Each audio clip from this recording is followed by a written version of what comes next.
Makakausap naman natin ngayon ang spokesperson ng Manila Police District na si Police Major Philip Ines. Magandang gabi po sa inyo, Major Ines.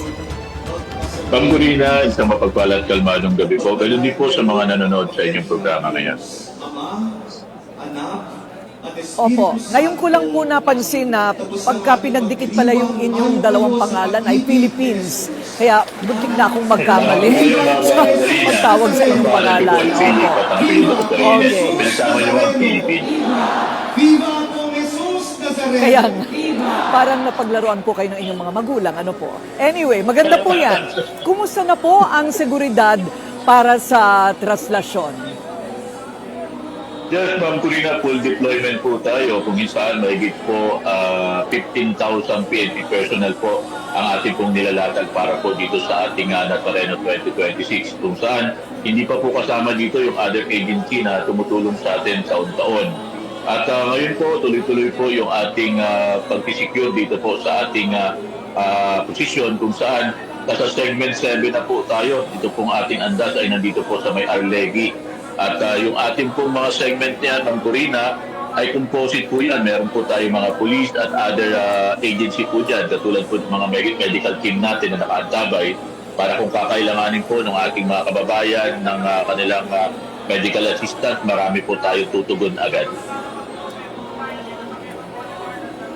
At ilan naman po, Major, ang estimate ninyo na dumalo sa pista ngayong taon? Kanina, parang mahigit 600,000. Nagbago na po ba ang numerong ito? Paguli na yung huling update lang po natin dyan, nasa 700,000.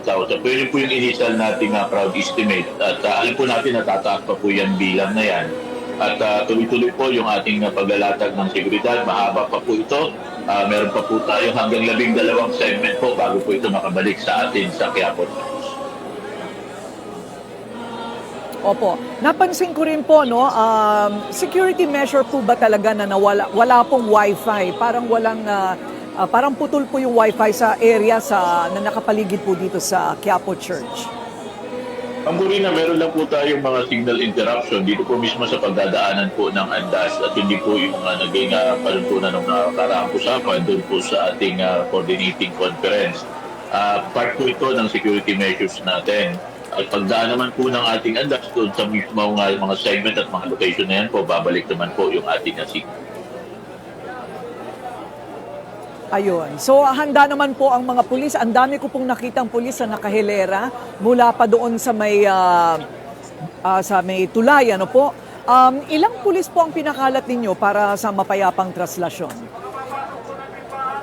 Ang Corina, may 15,000 PNP personnel po ang atin pong ginamit para po dito sa ating paglalatag ng seguridad. Kung saan hindi lamang po galing ito ng Metro Manila, meron po rin po tayong galing ng PRO 3 o Region 3 at meron din po tayo sa PRO 4A.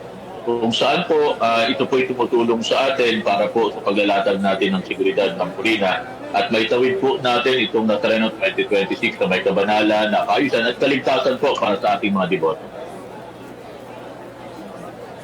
Ayun. Okay. So handa naman po kayo hanggang sa umabot ito hanggang mamayang madaling araw. Ano po?